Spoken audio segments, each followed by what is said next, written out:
Bonjour, je suis le docteur Samir Jaber, je suis médecin anesthésiste réanimateur, je travaille au CHU de Montpellier.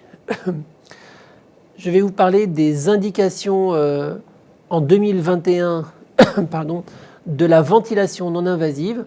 Alors, la ventilation non invasive, c'est le support ventilatoire dit non invasif le plus utilisé avec de l'aide inspiratoire et de la PEP, avec des machines soit de VNI, soit des machines de réanimation. Et les indications validées, c'est-à-dire validées avec un support rationnel physiologique et des études randomisées contrôlées. Souvent, les études randomisées contrôlées ont pris comme groupe contrôle comparatif l'oxygénothérapie standard. Et la VNI aujourd'hui est indiquée est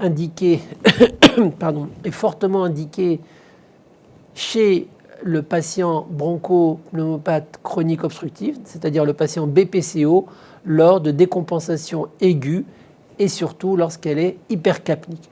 Dans ce cas-là, la VNI est le traitement de référence. On le comprend très bien puisque le mécanisme défaillant, c'est une hypoventilation alvéolaire, donc c'est une défaillance principalement des muscles inspiratoires, le diaphragme au premier plan. Et dans ce cas-là, la ventilation non invasive va servir comme un muscle accessoire qui va compenser le manque et donc également apporter bien sûr la ventilation mais aussi l'oxygénation. Ça, c'est la première indication qui restera peut-être la principale. La deuxième, c'est l'œdème aigu pulmonaire cardiogénique, surtout lorsqu'il est hypercapnique. Ça aussi, c'est une indication validée. Donc l'OAP cardiogénique, surtout lorsqu'il est hypercapnique. Les autres indications sont certaines insuffisances respiratoires aiguës de novo.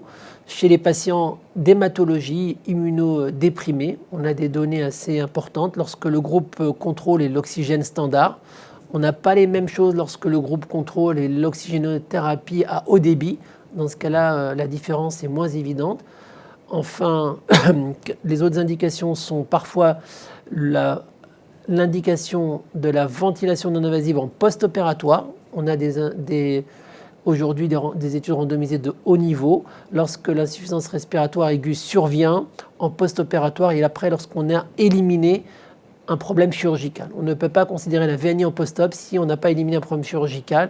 Et dans ce cas-là, la VNI, surtout en chirurgie abdominale, mais en chirurgie cardiaque et thoracique ou cardiothoracique, on a des données qui suggèrent que la VNI, aussi bien préventive que curative, peut être intéressante. Enfin, d'autres indications sont la VNI en post-extubation chez les patients à haut risque. Il est recommandé de le faire.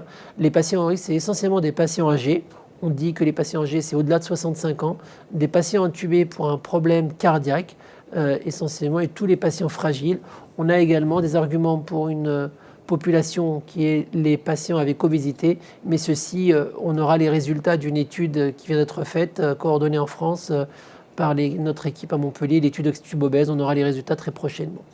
Voilà les principales indications validées. Je vous remercie de votre écoute.